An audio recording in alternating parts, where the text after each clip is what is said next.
Who am I? My name is Gary Napper. I am a lead designer currently at Sony. Previous to that, I was at Creative Assembly and EA for many years. I've worked on several games.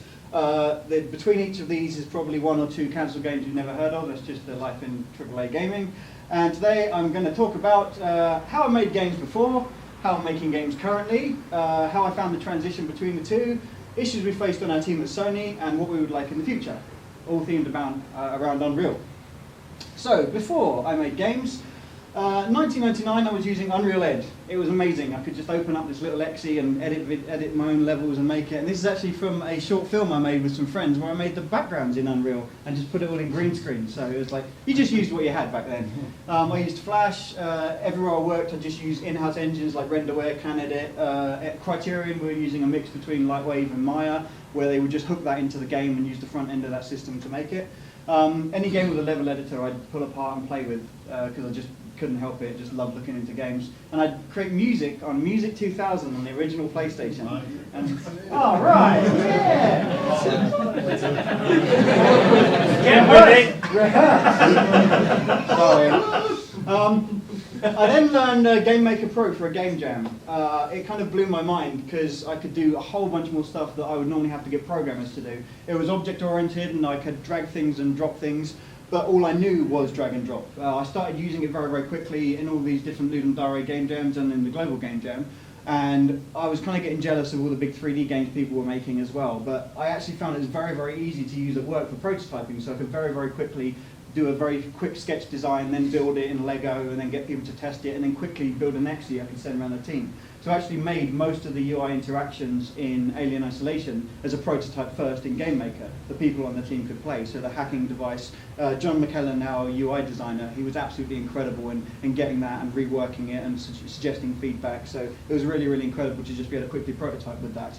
But yeah, one of the problems was, I didn't script. I can't program. I've been in the industry over 15 years and I've never learned any kind of coding. I've learned bits of script here and there, but I can't program. So I want to tell you, just give you a little window into how I would make things in Game Maker. If you're a programmer, I'm sorry, this is going to be like nails on a whiteboard or blackboard. It's horrific. So this is a game I made called Space Awesome. And it was one of those things I was trying to use the engine and figure out what I could do with it. And I was like, right, okay, I need a health bar. So all I knew was drag and drop, and there's very few options in Game Maker that are drag and drops. You need to know quite a lot of the scripting. I needed a health bar, and the way I wanted the health bar to work was each time you got hit, it went down. So I was like, right, my options in Game Maker are count objects in world and make changes according to that event. And I was like, okay, so how about each time this ship gets hit, I'll spawn a token in the world, and the token is an actual actor and an object with script and everything behind it, and I'll call that a hit token. Brilliant. And then this thing at the top, every frame can count for how many hit tokens are in the world, and then it knows how many health is on the ship. Brilliant. And then I wanted it to fill up when you collected health packs. That was brilliant. However, this caused problems because I didn't want it to fill right the way to the top. I only wanted to give you a couple of bits of health when you collected health. And the only drag and drop I had available to delete tokens in the world was delete object, which deleted everything of that object. So it would obviously fill it straight up. So I was like, how am I going to do this? This is really, really problematic. So what I figured out was, if I made the tokens have physics and I stacked them up invisibly, I could drop anti-hit tokens on top of them. And each time you collected health, it would spawn anti-hit tokens. And it absolutely worked. It was brilliant. Of course, in the background, there's a physics simulation driving a UI that's counting every frame to see how many tokens there are in the world. But that's how it works, and it really did work. So I was quite proud of that. And it wasn't until I learned about variables, I was like, that's a much more efficient way to use it.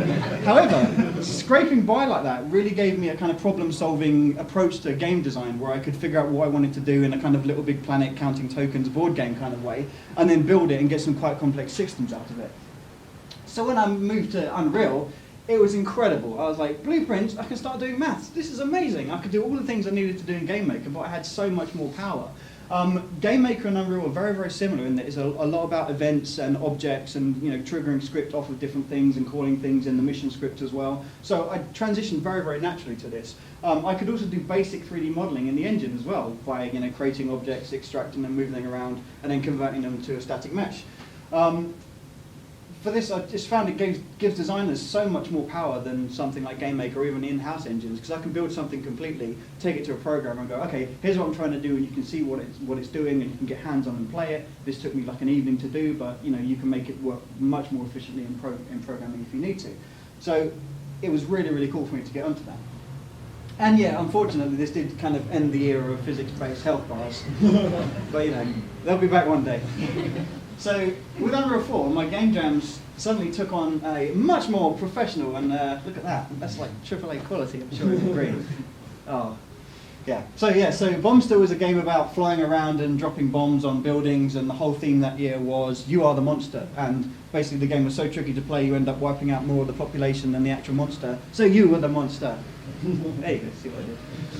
And then I worked on this space one called Galactic Growth Commander, where you fired torpedoes at planets and either turned them into building-based planets or plant-based planets, and you had to create balance in the environment.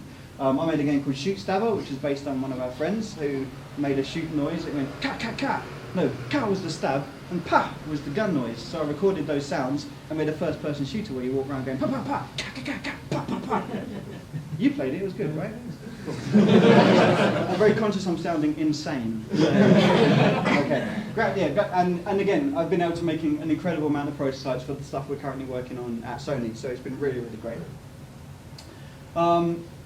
Of course, yes, I will also use it at the upcoming Jamchester, which is in May the 22nd, in May, so please check out on the Gameopolis site and look up Jamchester. You should all be there using Unreal, it's going to be incredible. Yeah, that was smooth. So the transition, coming from GameMaker, it was very, very easy. Debugging visually with breakpoints was incredible. It helped absolutely immensely. Comment boxes are also your friend. Marv is one of our designers who's joined us from the Witcher 3 team. He's got this really nice habit of adding his initials at the beginning of every comment box. So while you're paging through all this script, you can actually see who you need to talk to very, very quickly on this stuff. So some of the other issues we've had. We've got loads of issues with deceleration in the actor capsule using root motion, where you can currently control the acceleration, but you don't seem to have any control over the deceleration of the character. That's caused us quite a bit of time to look into. I think that's something that's going to be fixed and patched soon.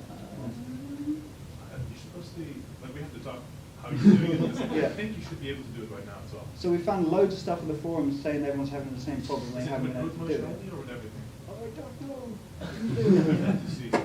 But our programmer and designer's gone already, so sorry. But yeah, I'll get into that. Matinee sometimes doesn't work. I should just face you for this. Occasionally we find that we'll set up a matinee sequence and for some reason we just can't get it to play. We're going to replace it with something called sequence. Sequencer! Sequencer. All right, let's hear it for Matinee sequencer. Now we're going. Okay, awesome. Did you try to play much?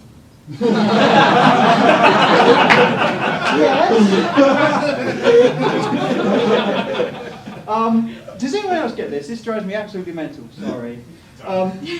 We tend to lose functionality after we run a build process, and then we look at the script and we find where it's falling over, and it will call out a very specific node that's not working anymore. We'll then delete that and hook up exactly the same script again, and this time it works. Yeah. There we go, we've got a couple of nodes. What's with that? Are you using Puck Reload or just all blueprints? Puck Reload is a still experimental feature, so basically it allows you to iterate really fast on your code, but behind the scene what it's doing is it's taking the DLL, generating a new one, but then because they have conflict in naming, it adds some numbers and gibberish at the end of it, and then it swaps it, but sometimes that part goes wrong still. So okay. I don't think we're using that. Was Tom in the room? Did we use that? It was on compiling just the blueprints, not the C++. Okay, I have to see what it exactly is, but there's some stuff where during the swapping of old DLLs and new DLLs, it does something wrong. It's getting slowly better and better, each version, but yeah, we also have. Anyway, the workaround is you delete it and start again. Montages behave very differently than the documentation. So that's something that would be cool to get updated. All right. And yeah, this one for basically bigger teams, working on the same actors and blueprints at the same time requires an incredible amount of discipline. Obviously, we're using Perforce. We log in sometimes, sometimes people have checked in stuff under other people and we've had to revert change, and we're shelving things to try stuff very quickly. So if you're going to be working on a bigger team, make sure you're designing and building your blueprints in a way that people can either break them into parts and access them at different times, rather than everybody waiting for one entity in the game to be checked out. Crashes. Consistent and reproducible. This makes Unreal sound awful, I'm so sorry. But it's incredible, I really, really enjoy using it. But occasionally we have this thing where, you know, we've got one blueprint in our game that we'll compile it twice and 100% it will crash.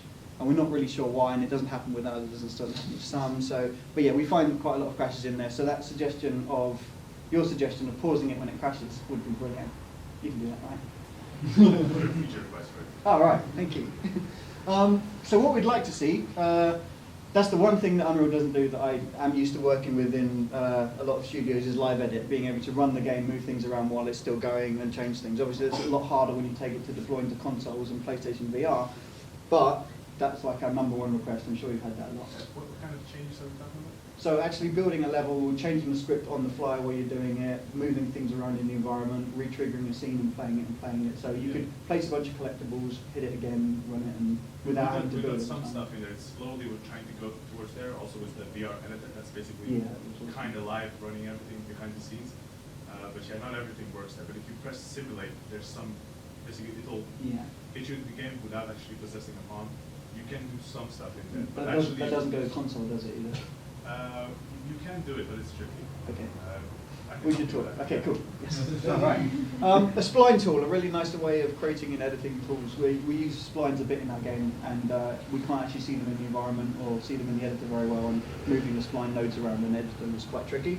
And yeah, closed unanswered, I asked for that earlier. Well, great, that would be awesome. And again, waypoint visible in the engine would be awesome. So, what will you do with Unreal? This is the aspiring bit. It's a very powerful creation tool. I find it incredibly fast and easy to use. I can quickly prototype ideas with it, and we can also deliver some really, really high quality gameplay just by hooking up bits of random maths and stuff and getting just very, very quick iteration on your ideas in the engine. So, what will you do with Unreal? I want to do that at Sony, who are currently hiring. Sony Manchester, we are currently looking for level designers, engine programmers, 3D and world artists. So please apply today at www.playstationjobs.co.uk. Does anyone want to write that down? Cool. If you're any of those people, you want to come and grab me at some point this evening, have a chat with me, I'll let you know what's going on. Thank you very much for your time.